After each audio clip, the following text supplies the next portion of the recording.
Hello and welcome back. My tray has been sitting for it's been about 10 hours. I ended up leaving mine overnight.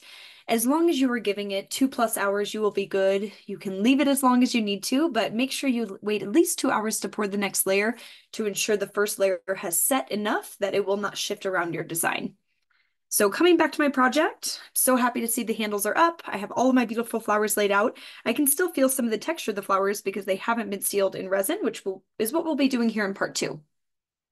I did save my gloves. I was able to, and if you didn't have good gloves at the end of part one, or if your gloves got a little messy, please just be very careful when stirring. This is a relatively mess-free portion of the class. All we're going to be doing is mixing the remaining resin together in our mixing cup and then pouring it over the top. So this can easily be done without the gloves. Just be careful. And as a reminder, if you do have any spills, rubbing alcohol on a paper towel is the best way to clean things up. I'm going to push this over to the side for just a moment. It is set enough for me to handle. Again, mine has been sitting for about 10 hours, so it's definitely set up and into its place. I'm going to bring my last mixing cup. We have our stirring stick that is still left over, and I have my resin bottles A and B. Remember, the 1-to-1 ratio is what we're shooting for here. And if you see that maybe one of your resin bottles has a little more than the other, as you're measuring out, try your best to keep things true to the 1-to-1 ratio. I'm going to start by pouring all of bottle A into the cup. It will take a little bit to get this bottle empty because, as we saw in part one, this is a thick, sticky compound. I'm probably going to get pretty close to 125 milliliters out of this. It might go a little over, but we will see.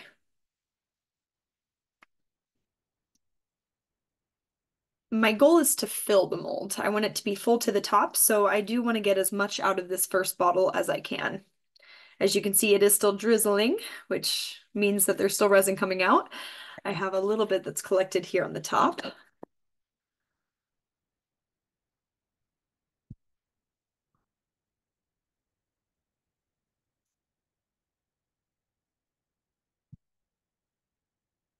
Okay, we are over the 125. I am nearing the 150. I'm not sure if I'll get quite to 150 milliliters. Right now, it's looking like it's going to be just below. Now, let's say I only had 125 milliliters out of the second pour. Not a problem. We just want to match it with part B. If you have 150 milliliters, you'll do the same thing. You'll match it with part B.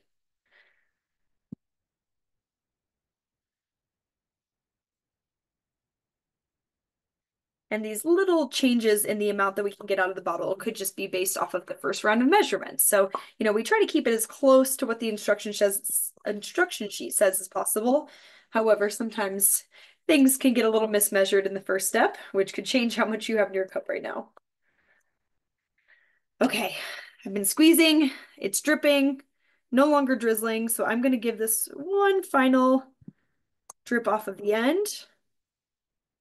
And just like I did last time, I will immediately recap this bottle and then put it back into the Ziploc bag or throw it directly into the trash. Might have spoke too soon. Be patient with this stuff. My patience has actually got me just to the 150 milliliter mark. I am barely touching it, but I am touching. So this cap is going to go back on. And since I have reached 150 milliliters, I'm going to do the same with bottle B. If there's a little bit left in the end of bottle B, that is okay. Sometimes that will happen because this is a much thinner liquid. So I'm measuring all the way up to the 300 milliliter mark. This is going to be a nice full cup.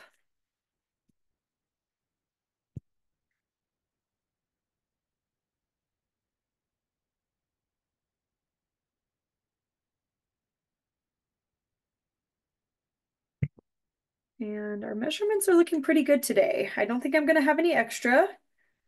I'm going to let this drizzle out. I am just barely tipping under the 300 milliliter mark, which is really where I want it to be because I was right underneath the 150 milliliter mark.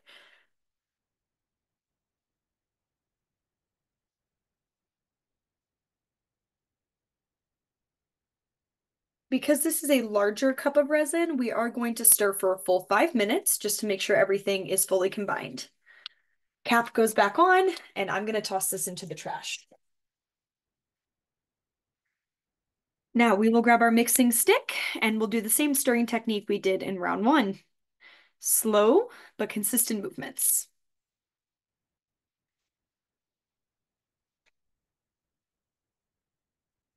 Scrape the outside edges of your cup. Drag the stick across the bottom. I do have an eye on the clock here. It's a really fun thing to watch as it changes. It starts to get really foggy. You can see where these two parts are kind of sitting side by side. It reflects the light in a different way than it did at the beginning. And we have the same goal of ending with something that is clear and cohesive by the end of the 5-minute mark.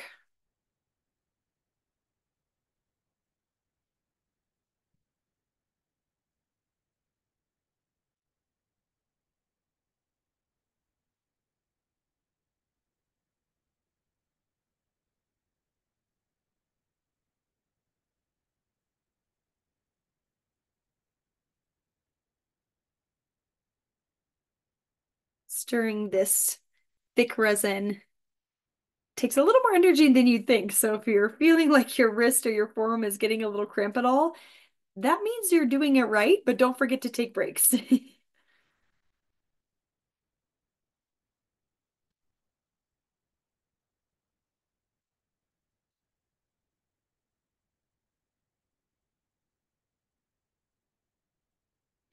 I mentioned in part one that this mold is reusable and refillable.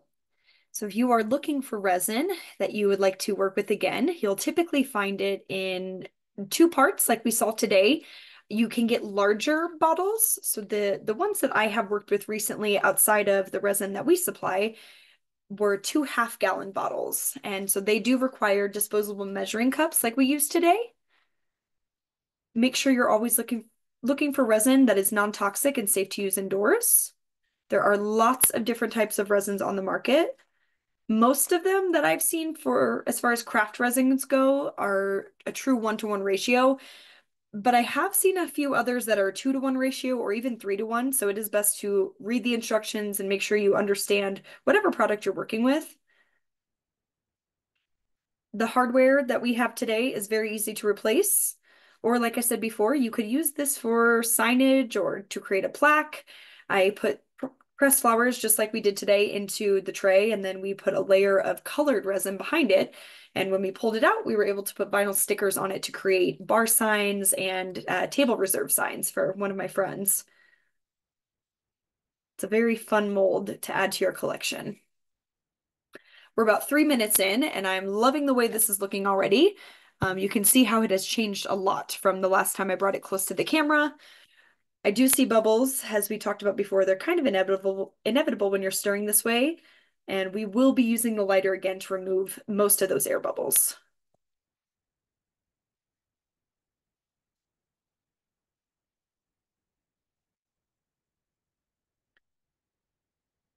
We're nearing the 4-minute mark, not quite there yet, but we're getting close.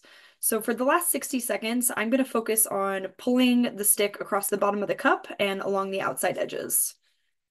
Just taking a little extra time to make sure everything is fully incorporated from the outsides in.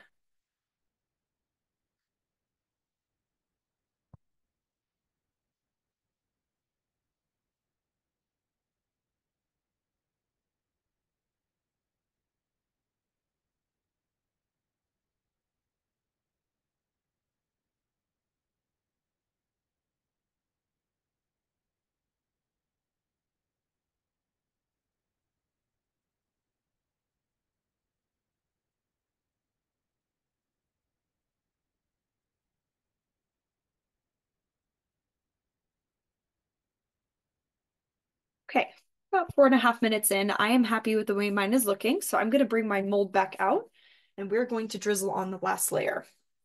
The resin will level itself out, so you can pour anywhere you'd like. I would recommend staying clear of the handles because at this point we don't want to get any unnecessary drips of resin on our handles, and the resin should flow around and fill in any cracks. I'm going to begin here on this end and just start to drizzle this resin over my pressed flower arrangement.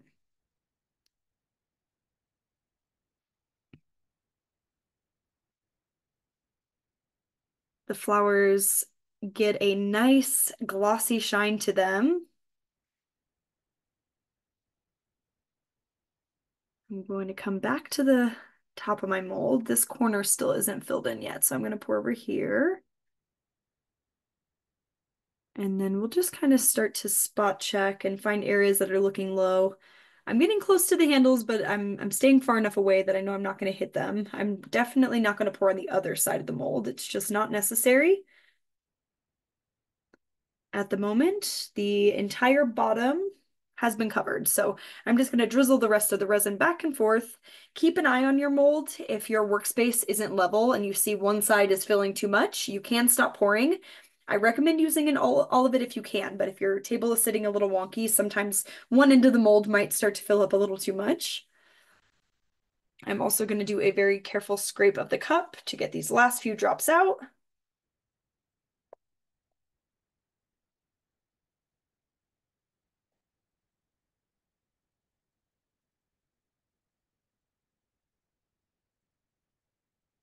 And then this cup, once it is carefully scraped, is going to go straight into the trash. This cup is very wet and very sticky, so I want to make sure that does not drip anywhere.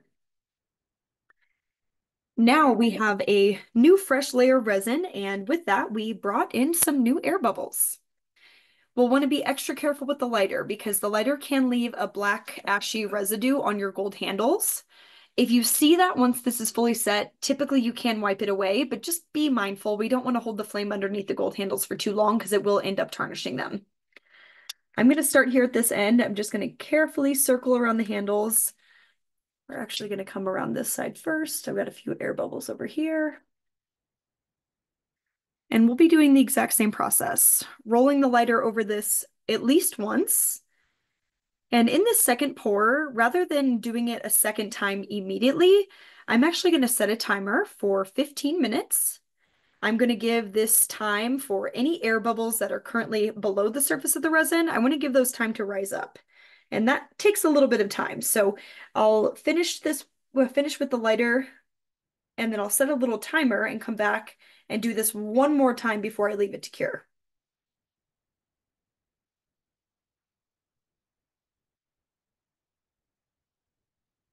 The tip of your lighter is going to be very warm, so please be careful when you set it down. It will very easily melt the drop cloth.